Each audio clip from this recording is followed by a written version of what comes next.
Assalamualaikum warahmatullahi wabarakatuh. Hari ini kita masuk di pertemuan ke-6 mata kuliah psikologi klinis. Jadi mata kuliah ini akan saya buatkan video gitu ya, sesuai dengan kesepakatan kita kemarin. Jadi kita selang-seling yang bisa Zoom, kemudian bisa video, atau mungkin diskusi lainnya. Nanti teman-teman silahkan saja memberikan masukan gitu ya. Baik, di pertemuan ini sebelum adik-adik mendengarkan apa yang saya sampaikan, kita berdoa terlebih dahulu. Berdoa dipersilahkan. Oke, baik, selesai. Adik-adik dapat mulai mendengarkan saya gitu ya, penjelasan saya dalam video ini, terutama dalam mata kuliah psikologi klinis. Oke, di pertemuan ke-6 ini kita akan membahas mengenai intervensi dalam psikologi. Jadi ketika kita membahas mengenai intervensi gitu ya, ini adalah metode yang dilakukan oleh profesional di dalam memberikan treatment ya. Intervensi ini treatment, psikoterapi juga namanya gitu ya. Metode yang dimaksudkan untuk mengubah perilaku, pikiran, atau perasaan orang lain. Jadi kan adik-adik tahu bahwa psikologi itu ilmu yang mempelajari tentang tingkah laku manusia, baik dari emosi gitu ya, baik dari perilakunya, bagaimana dia berpikir. Nah, di dalam intervensi ini kita akan banyak membahas mengenai apa tindakan yang bisa kita lakukan kepada klien yang memiliki permasalahan baik dalam perilakunya, pikirannya, atau perasaannya gitu ya, atau hal-hal lain yang berkaitan dengan karirnya, hal-hal yang berkaitan dengan kemampuan dia dalam pertemanan dan yang lain-lainnya. Itu semuanya kita bahas dalam intervensi. Jadi psikolog melakukan intervensi adalah tahap akhir. Yang pertama itu melakukan asesmen ya. Setelah penggalian data, setelah melakukan asesmen lebih banyak kepada seorang klien ataupun dalam grup nantinya gitu ya, kita kemudian melakukan diagnosa psikologi ini berkaitan dengan hasil asesmen itu apa. Apakah dia mungkin punya permasalahan kecemasan atau sudah menganut hal-hal yang berkaitan dengan halusinasi, atau sudah memiliki permasalahan dalam seksualitas, atau memiliki kendala dalam pertemanan, atau dia merasa sangat tidak nyaman dalam dirinya sehingga muncul adanya rasa kekhawatiran yang berlebih dan hal-hal lainnya. Itu diagnosa gitu ya. Nah, biasanya dalam diagnosa ini kita juga ada kode-kodenya sendiri. Di dalam PPDGJ itu ada kode-kodenya, ada kode F, ada kode Z. Adik-adik boleh membaca lebih lanjut tentang itu gitu ya. Itu nanti sepertinya akan dibahas khusus di mata kuliah khusus tentang intervensi. Jadi di dalamnya itu ada gangguan-gangguan psikologis. PPDGJ itu ada gangguan misalnya problem yang berkaitan dengan masalah keluarga, itu ada kodenya.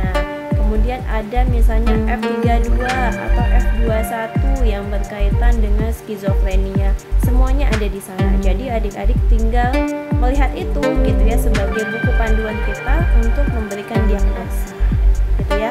Nah, ini juga istilah psychological intervention itu dimaksud juga dengan psikoterapi digunakan secara bergantian ya. Nah, psikoterapi sendiri banyak individual, kalau misalnya cuma sendiri ya, klien datang ke kita, kemudian kita bisa memberikan intervensi untuk dia, ataupun grup biasanya yang memiliki permasalahan yang sama. Oke ya, saya lanjutkan. Kemudian ada yang namanya marital terapi gitu ya. Terapi ini biasanya kita gunakan ke pasangan-pasangan yang akan menikah, misalnya di sebelum pernikahan gitu ya, ada permasalahan, ada hal-hal yang ingin menguatkan kemampuan dia dalam pernikahan tersebut, itu kita berikan terapinya ya.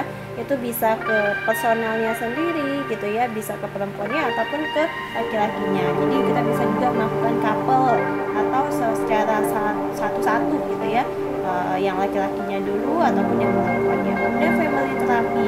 Di family terapi ini kita membahas banyak hal yang berkaitan dengan keluarga. Misalnya anak punya permasalahan dengan kecanduan gadget misalnya demikian. Kemudian yang kita lakukan terapi anaknya dan keluarganya gitu ya. Jadi semua yang bisa jadi yang mempengaruhi dia gitu ya, di dalam gadgetnya itu sendiri, kita berikan perlakuan juga atau kita berikan intervensi juga, baik misalnya kita kasih edukasi dulu atau bagian nanti setelah ini deh saya jelaskan masing-masingnya terapi itu seperti apa.